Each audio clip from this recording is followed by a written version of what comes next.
జై శ్రీరామ్. అందరికీ నమస్కారం. వెల్కమ్ టు న్యూస్ అఖండ. నేను మీ కస్తూరి శ్రీధర్. మిత్రులారా, మీకందరికి కూడా ఒక అద్భుతమైన న్యూస్ తీసుకొచ్చిన. ఢిల్లీలో కొత్తగా ఏర్పడినటువంటి భారతీయ జనతా పార్టీ ప్రభుత్వం ఈ అక్రమ వలసదారుల విషయంలో దున్నిపారు దొబ్బుతారట్టే, ఊరికే కూడా కాదు. సరే, న్యూస్ మాత్రం సూపర్గా ఉంటుంది. ఖచ్చితంగా మీరు ఈ న్యూస్ని ఎంజాయ్ చేస్తారు, ఓకేనా? మన దేశంలోకి వచ్చేటటువంటి అక్రమ వలసదారుల సంఖ్య రోజు రోజుకు పెరిగిపోతుంది. ముఖ్యంగా బంగ్లాదేశ్ నుంచి వచ్చేటటువంటి ఈ మియా ముస్లింల సంఖ్య, అలాగే మయన్మార్ నుంచి వచ్చేటటువంటి రోహింగ్యా ముస్లింల సంఖ్య విపరీతంగా పెరిగిపోతుంది. ఈ మియా ముస్లింలను, రోహింగ్యా ముస్లింలను మన దేశంలోకి తీసుకురావడానికి కొన్ని ఆర్గనైజేషన్లు, అదేవిధంగా కొన్ని ఎన్జిఓలు ప్రత్యేకంగా పనిచేస్తున్నాయి. వీళ్ళ ఉద్దేశం ఏంటి తెలిసిన? 2047 నాటికి, ఇప్పటికే 2047 నాటికి భారతదేశాన్ని ఒక ఇస్లామిక్ దేశంగా మార్చాలనే తలంపుతోనే ఈ అక్రమ వలసదారులను ఒక ప్లాన్ ప్రకారం మన దేశంలోకి ప్రవేశపెడతానన్నమాట. అంటే నేను, మీరు అందరము అప్పుడు యాడికి పోవాలా, ఏ దేశానికి పోదాము అంటాలే. వీళ్ళ ప్లాన్ చూడండి ఒక్కోసారి. ఇకపోతే ఈ అక్రమ వలసదారులు అటు తిరిగి ఇటు తిరిగి మన దేశ రాజధాని ఢిల్లీకి వచ్చి చేరుతున్నారు. ఢిల్లీ మన దేశ రాజధాని కావడంతో మన జాతీయ భద్రతకు ఇది పెను ప్రమాదంలా మారిపోతుంది. ప్రస్తుతం ఈ విధంగా అక్రమంగా ఈ ఢిల్లీకు వలస వచ్చినటువంటి వాళ్ళు కనీసం 2 లక్షల మంది వరకు ఉంటారనేది ఒక అంచనా అన్నమాట. అయితే ఇన్నాళ్ళు కూడా ఢిల్లీలో ఆమ్ ఆద్మీ పార్టీ ప్రభుత్వం ఉండడంతో ఈ అక్రమ వలసదారులను ఏరివేయడానికి వీలుగాల. నిజానికి ఏంటంటే ఈ ఢిల్లీ పోలీసింగ్ కేంద్రం చేతుల్లోనే ఉంటుందన్నమాట. అర్థమైందా?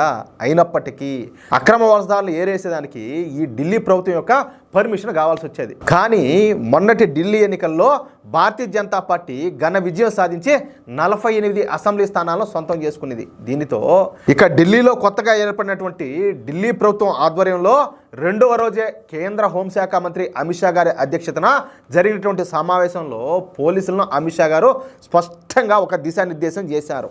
ఢిల్లీలో ఉన్నటువంటి అక్రమ వలసదారులందరినీ కూడా ఏరివేయమని, అందుకోసం ఎవరిని కూడా పర్మిషన్లు అడగాల్సిన అవసరం ఎంత మాత్రం కూడా లేదని, సాధ్యమైనంత త్వరగా ఈ ఆపరేషన్ను ప్రారంభించాలని చెప్పేసి అమిత్ షా గారు పోలీసులకైతే దిశానిర్దేశం చేశారు.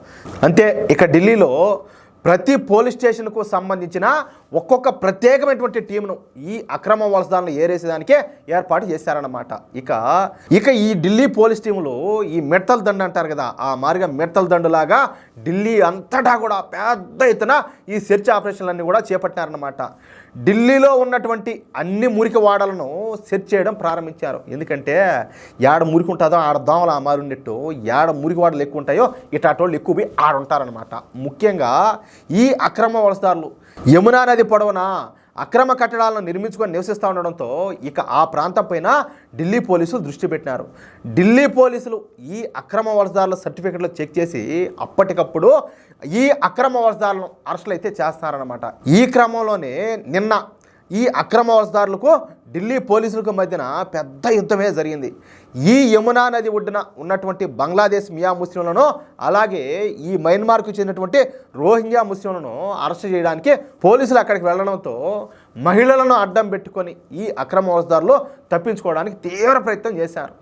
ఢిల్లీ పోలీసులపైకి మహిళలను పంపించి పోలీసులపైన రాళ్ల దాడులు చేయడానికి ప్లాన్ చేశారు. కాదులే, ఎవడినైంది ఈ దేశం, నువ్వు ఎవడు, యానిచ్చి వచ్చినావో, యానిచ్చి వచ్చింది మీకు ఇంత దమ్ము ధైర్యమో ఈ దేశానికి వచ్చి ఏది మా పోలీసుల మీద రాళ్ల దాడి చేసేదానికి? వంగన పెట్టి లాఠీ పెట్టి కొట్టాల్సింది వెనక పక్క నుంచి అట్టే నోట్లోకి వచ్చేట్టుగా. యానిచ్చి వచ్చింది ఆయన, వీళ్ళకి ఇంత ధైర్యమా? యానిచ్చి వచ్చింది అంటాలే. కానీ ఢిల్లీ పోలీసులు ఇమీడియట్గా మహిళా పోలీసులు పిలిపించారు. అంతే, ఇక ఈ అక్రమ వలసదారులను కాపాడుతున్నటువంటి మహిళలను పక్కకు లాగేసి, చెప్పాలంటే ఈడ్చి పక్కకు లాగి అక్కడ ఉన్నటువంటి అక్రమ వలసదారులను అందరినీ కూడా అరెస్ట్ చేశారు. ఈ క్రమంలో దాదాపుగా 200 మంది అక్రమ వలసదారులను ఢిల్లీ పోలీసులు అరెస్ట్ చేసినట్టుగా తెలుస్తుంది. ఈ విధంగా అంటే ఈ సెర్చ్ ఆపరేషన్లు ఏదో 1 రోజో 2 రోజుల్లో కాకుండా సంవత్సరం మొత్తం కూడా ఈ అక్రమ వలసదారులను ఏరివేయడం జరుగుతుందన్నమాట.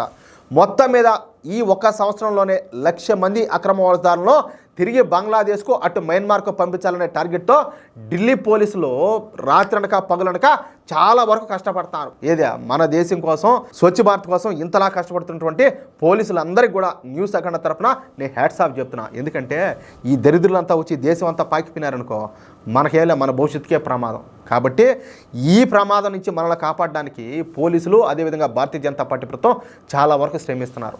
నిజంగా గ్రేట్ యా స్వామి. మిత్రులారా, ఈ న్యూస్ కనుక మీకు నచ్చినట్టయితే ఖచ్చితంగా ఈ న్యూస్ నలుగురికి షేర్ చేయండి. అదేవిధంగా ప్రతి ఒక్కరు కూడా మీ యొక్క అమూల్యమైన అభిప్రాయాలను ఖచ్చితంగా కామెంట్ చేయండి. అలాగే ఇంతవరకు మీరు కనుక మన ఛానల్ని సబ్స్క్రైబ్ చేసుకున్నట్టయితే ప్రతి ఒక్కరు కూడా మన ఛానల్ సబ్స్క్రైబ్ చేసుకోండి, సపోర్ట్ చేయండి ప్లీజ్. జై శ్రీరామ్.